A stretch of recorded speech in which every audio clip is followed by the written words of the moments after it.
सो दोस्तों आज हम आपसे बात करेंगे what to do after BMS के बारे में। तो what to do after BMS के लिए हमारे डॉक्टर शिवम राउत को बहुत बड़ा थैंक्स बोलना चाहूँगा, जिन्होंने आज मुझे यहाँ पर इन्वाइट किया। और मैं उन्हीं के साथ एक बात बोलना चाहता हूँ कि ये what to do after BMS क्या है।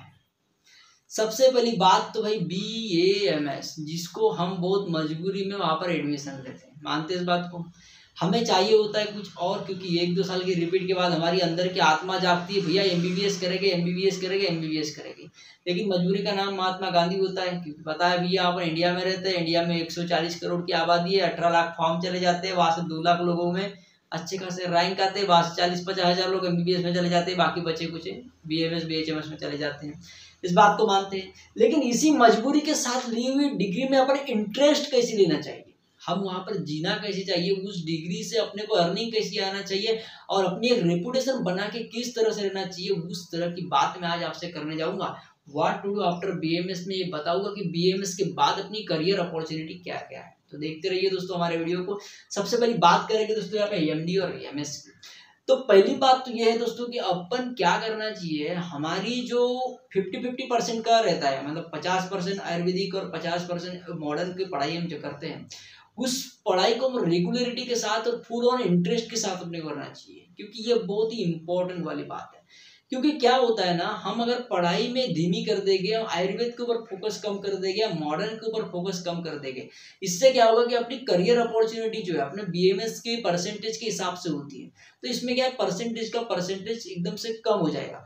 अगर परसेंटेज अपने कम हो गए, जिस वजह से अपने को इन फ्यूचर बहुत ही ज्यादा प्रॉब्लम देखने को मिल सकती है। तो सबसे पहली बात है कि अपने को जो स्टडी है, स्टडी को मेंटेन रखना चाहिए। हमारे आयुर्वेद की भी स्टडी उतनी अच्छी होना चाहिए, साथ में हमारी मॉडर्न की भी प्रैक्टिस उतनी अच्छी होना चाहिए। तो इसके पहले के वीडियो में बताई हूँ दोस्तों मैंने कि मतलब बीएमएस के साथ रह के हम आरएमओशिप कैसे कर सकते हैं, प्राइवेट प्रैक्टिस किस तरह से कर सकते हैं। तो उसी को लेके मैं एक चीज नहीं बताना चाहता हूँ आज की, बीएमएस के बाद किस तरह से हमें करियर अपॉर्चुनिटी को निकालना है। तो सबसे पहली बात है भैया, अपना अगर आयुर्वेद अच्छा है, बहुत ही 100% में से 80% आयुर्वेद बहुत अच्छा है, अपना श्लोक वगैरह याद है, सब याद है, तो इन लोगों ने क्या करना चाहिए, कंटिन्यूसली पढ़ाई करके 1 साल का 1 साल का गैप वगैरह भी करके, कुछ नहीं तो फ्रेशर में भी लग के अपन क्या कर सकते हैं, सबसे पहली बात एमडी एमएस की प्रैक्टिस कर लेना चाहिए। जस्ट तो पीजी यूजी के बाद में अगर कंटिन्यूटी, अगर उनका आयुर्वेद का प्रैक्टिस मस्त रिदम में चल रहा है एकदम फास्ट में, तो ऐसे में क्या करना चाहिए, उन्हें एमडीएमएस को बहुत अच्छे से कर लेना चाहिए। एआईपीजीटी जो एग्जाम होती है उसको क्रैक करके एमडीएमएस में पीजी कर लेना चाहिए। तो अब ये बात तो ठीक है एमडीएमएस तक के, लेकिन जिन लोगों को एमडीएमएस नहीं करना है और उन लोगों को अगर करियर अपॉर्चुनिटी होना, तो मैं बहुत अच्छी बात आपको बताऊंगा। सबसे पहले सेकंड नंबर की बात, अब यहाँ पर दिया हुआ है दोस्तों सीएचओ और यमओ। अब यमओ की तो बात बीएमएस वालों के लिए मैं बहुत कम करूंगा, क्योंकि अभी एमबीबीएस की इतने स्टूडेंट बढ़ गए कि यमओ भाई वही लोग लेते हैं, तो मैं तो बात नहीं करूंगा उनकी यमओ की। लेकिन सेकंड नंबर की बात अगर करूंगा सीएचओ की, तो सीएचओ में बीएससी नर्सिंग वाले भी आ जाते हैं और बीएमएस वाले भी आ जाते हैं। तो ये भी कैसा है, ये ओनली ऑन परसेंटेज डिमांड रहती है। अब मैं बताऊंगा भैया सीएचओ में अगर अप्लाई करना है तो कैसा करें। सबसे पहली बात क्या होती है, जब लास्ट ईयर हो जाता है अपना, तो लास्ट ईयर होने के बाद में इंटर्नशिप हो जाता है। इंटर्नशिप के बाद क्या होता है दोस्तों, अपने पास प्रोविजनल आती है। प्रोविजनल आने के बाद हम अप्लाई कर सकते हैं सीएचओ के लिए। लेकिन सबसे बड़ी बात मैं बोलना चाहूंगा, सीएचओ करने के पहले, सीएचओ करने के वक्त क्या होता है, सीएचओ करते समय क्या होता है, तो अपने परसेंटेज बहुत मायने रखते हैं। जी हाँ दोस्तों, अगर एक अपॉर्चुनिटी है एक जगह पे मतलब सपोज करो कि एक डिस्ट्रिक्ट है, डिस्ट्रिक्ट में 7 जगह निकली है सीएचओ की। अब सीएचओ की जो 7 जगह निकली है, वहां पे अगर सपोज करो कि आप 200 या 300 फॉर्म अगर आए हैं, तो 200-300 फॉर्म में जिस लोगों के मतलब एक पर्टिकुलर जगह के लिए जिन जिन लोगों के अगर सबसे ज्यादा परसेंटेज हो गई, उस परसेंटेज के हिसाब से सीएचओ की पोस्टिंग की जाती है। अगर आपके परसेंटेज 76% और अगले वाले के परसेंट अगर 80% हो रहे हो, ओवरऑल एवरेज जो होता है, overall first year to last year तक का एवरेज, और 86% अगले वाले के निकल रहे हैं, आपके 76, तो सबसे ज्यादा प्रायोरिटी जिसको मिलेगी ना, प्रेफरेंस इसको मिलेगा, 86 वाले को। क्यों 86 वाले को मिलेगा भैया, उसके परसेंटेज के हिसाब से मायने रखता है। अपने देश में परसेंटेज के अलावा कुछ नहीं होता, इंपॉर्टेंट है percentage, point number 1। Second number की बात करता हूँ कि अगर आप रेसिडेंशियल एरिया के हो, मतलब आपके इलाके में, मतलब आपका जो इलाका है, आपका डिस्ट्रिक्ट है, वहां पर अगर जगह निकली है सीएचओ की, अगर वहां पर आप अप्लाई करते हैं, तो उस समय क्या होता है, कम से कम 5 to 6% एक्स्ट्रा मिलते हैं रेसिडेंसी के। तो रेसिडेंसी के 5 to 6% जब एक्स्ट्रा मिलते हैं तो वो आपके अगर 76 हो गए और वहाँ पे 6% अगर उसके हो गए, मतलब ये कितने हो गए तुम्हारे 82%। तो हो सकता है कि 82% अगर है और अगले वाले के रेसिडेंसी के नहीं मिलते तो उस समय क्या हो सकता है, आपके नंबर लगने के चांसेस है।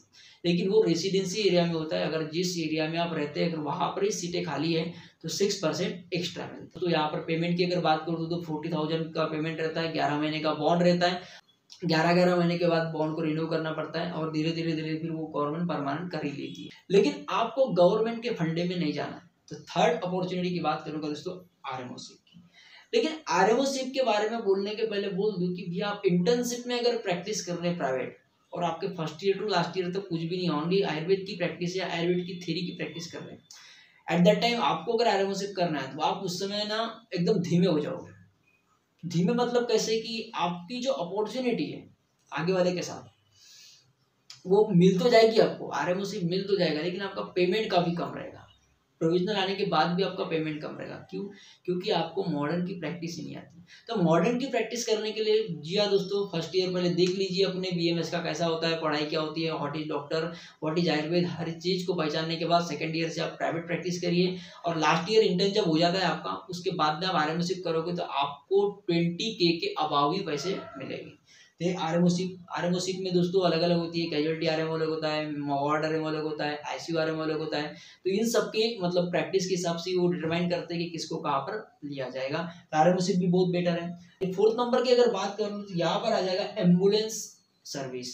अब एम्बुलेंस इमरजेंसी मेडिकल सर्विस का मतलब क्या होता है? जी हाँ दोस्तों, अपने महाराष्ट्र में 108 नंबर वाली एम्बुलेंस चलती है। ये महाराष्ट्र गवर्नमेंट प्रोवाइड करता है 108 नंबर की एम्बुलेंस। तो 108 नंबर की एम्बुलेंस जो होती है पूरे ओवरऑल महाराष्ट्र में चलती है, जब बुलाओ तब जाती है, 108 नंबर डायल करने के बाद में आ जाता है। अब 108 नंबर डायल करने के बाद जब एम्बुलेंस आती है तो वहां पर एक ड्राइवर होता है और साथ में एक डॉक्टर होता है। जो डॉक्टर होते हैं दोस्तों वो एमबीबीएस भी हो सकता है, वो बीएमएस भी हो सकता है और बीएचएमएस भी हो सकता है। तो यहाँ पर अगर अपॉर्चुनिटी करना है तो ये एम्बुलेंस ईएमएस में अपॉर्चुनिटी डालने के पहले क्या होता है, एमईएमएस की एक ट्रेनिंग होती है। यहाँ पर एम्बुलेंस सर्विस की ट्रेनिंग होती है, इमरजेंसी मेडिकल सर्विस महाराष्ट्र। तो एमईएमएस की जो ट्रेनिंग होती है 6 महीने की ट्रेनिंग रहती है दोस्तों। ये अपने बड़े बड़े मेट्रो सिटीज में, जैसे कि नागपुर हो गया, जैसे कि मुंबई हो गया, जैसे कि दिल्ली हो गया, सॉरी पुणे हो गया, ऐसे में ये ट्रेनिंग कराई जाती है। अब ये ट्रेनिंग जो है एमईएमएस की जो ट्रेनिंग है, इस ट्रेनिंग को अगर आप 6 महीने की ट्रेनिंग करते हैं तो यहाँ पर बताया जाता है कि एम्बुलेंस में किस तरह से इमरजेंसी मेडिकल सर्विस देना है, फिर ऑन व्हील जो आईसीयू होता है किस तरह से संभालना है, हर तरह की बातें जो है वहाँ पर ट्रेनिंग में बताई जाती है। और ट्रेनिंग में बताने के बाद भी एम्बुलेंस ईएमएस की जॉब आपको मिलती है, जहाँ पर आपको पैकेज रहता है 60K का। जी हाँ दोस्तों, मंथली 60K का पेमेंट रहता है। वहाँ से आप 60K में मतलब 24 आवर की ड्यूटी रहती है। 60,000 की जो जॉब है ये 24 तास तक रहती है।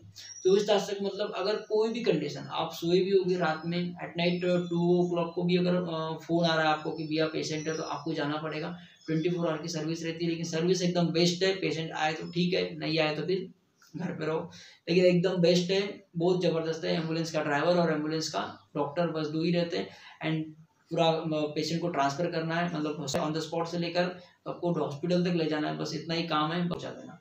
तो एम्बुलेंस की सर्विस बहुत जबरदस्त वाली बात होगी।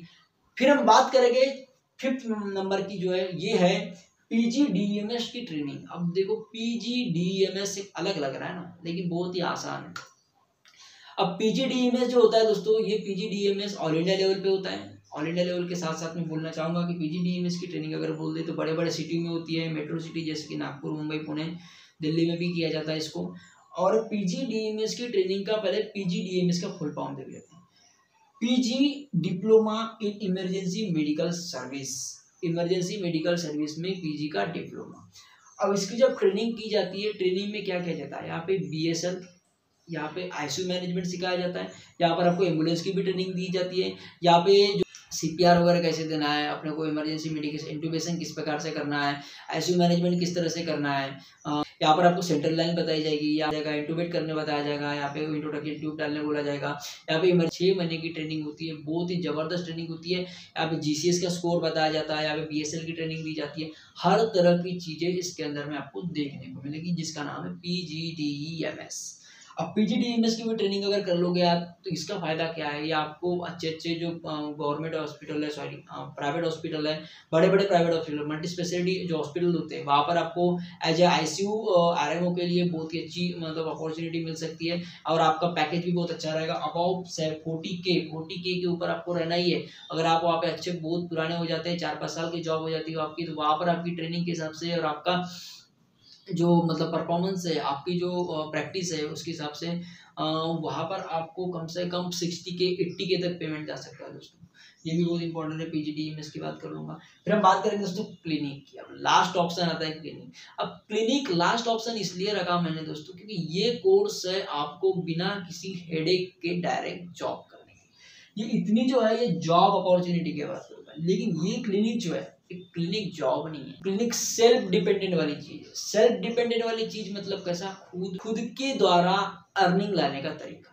अब खुद के द्वारा अर्निंग लाना भी है क्लिनिक, तो क्लिनिक के लिए क्या होगा, ये सभी चीजें इंपॉर्टेंट होगी। ये सभी चीजों का इंपॉर्टेंस इस तरह से होगा क्योंकि क्या होगा, सबसे बड़ी बात है कि क्लिनिक में आपको खुद कैजुअलिटी, खुद वार्ड आरएमओ, खुद आईसीयू आरएमओ, हर चीज खुद को ही बनना पड़ता है, खुद ही को मैनेजमेंट करना पड़ता है, खुद ही को ट्रीट करना पड़ता है, डायग्नोज करना पड़ता है, और पेशेंट को अच्छा लेके घर पे वापस करना पड़ता है, डिस्चार्ज कराना पड़ता है। तो क्लिनिक मैनेजमेंट बहुत ही जबरदस्त है। तो क्लिनिक मैनेजमेंट के अभी बीएमएस के बाद आप कर सकते हैं। तो उसके लिए क्या करना पड़ेगा, उसके लिए आपको करना पड़ेगा दोस्तों पूरी प्रैक्टिस, जो भी मतलब ओपीडी प्रैक्टिस है बहुत इंपॉर्टेंट है। पीडियाट्रिक्स की ओपीडी कर लो, ऑर्थो वाली ओपीडी कर लो, एमडी मेडिसिन की ओपीडी कर लो, हर एक की ओपीडी प्रैक्टिस इंपॉर्टेंट है।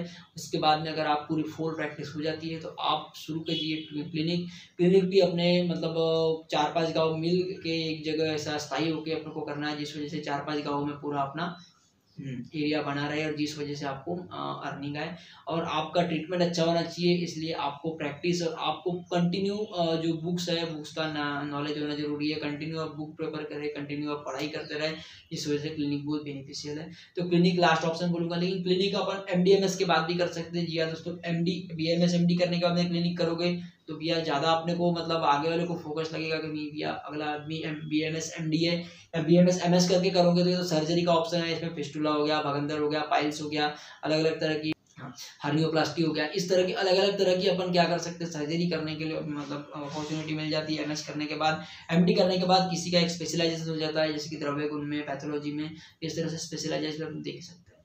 साथ में अगर एमडी अगर आप इसमें कर रहे हो, जैसे आप निदान में कर रहे हो, निदान बीएमएस के निदान में अगर एमडी कर रहे हो तो आपको पैथोलॉजी का भी ऑप्शन हो जाता है, ये भी बहुत बेस्ट है।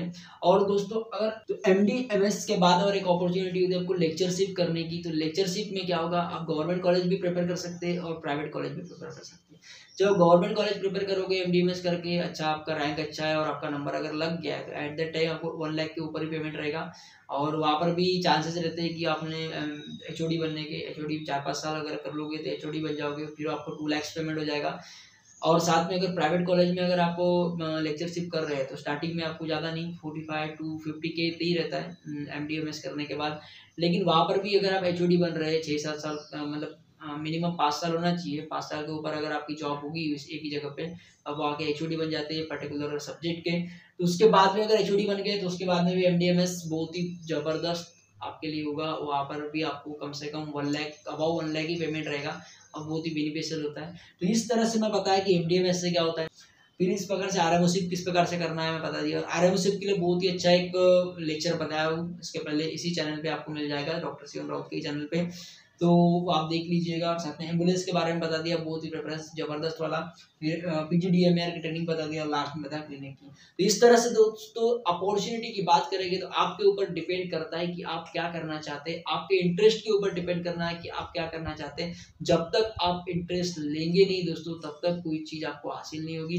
क्योंकि देखो दोस्तों, बिना डिग्री वाले आप एक करोड़ों रुपए कमा रहे हैं। बॉलीवुड में देख लो, बॉलीवुड कैसा है, साउथ देख लो और हर चीज़ देख लो दोस्तों, यहाँ पे बिना डिग्री वाला अर्निंग कर रहा है पूरे देश से। और हम डिग्री लेने के बाद में भी पछताते हैं दोस्तों कि हमें क्या करना चाहिए, क्या करना चाहिए। या आपकी निग्लिजिबिलिटी है, आपकी सोच थोड़ी धीमी है। आप सोच आपके आने वाले जनरेशन के हिसाब से बनाओ तो आप बहुत आगे जाओगे।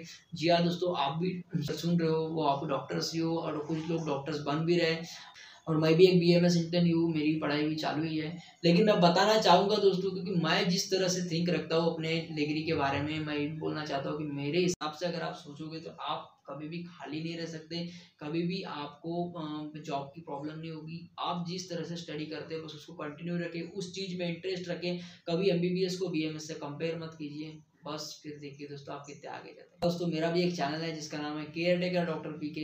दोस्तों मैं भी वहाँ पर अलग अलग तरह की मॉडर्न डिसीजेस के बारे में बताते रहता हूँ, साथ में मैं मॉडर्न डिसीज के कॉज के ट्रीटमेंट के बारे में बताता हूँ। और तो दोस्तों मेरे भी चैनल को सब्सक्राइब करिए, और ये डॉक्टर शिवम राउत के चैनल को सब्सक्राइब करना ना भूलिए, क्योंकि दोस्तों यही आपके नीट से लेकर तो पूरा MBBS लेवल तक हर एक चीज़ के बारे में बताते हैं। सो बहुत बेनिफिशियल चैनल है, तो इनको सब्सक्राइब करना ना भूलिए। थैंक यू दोस्तों।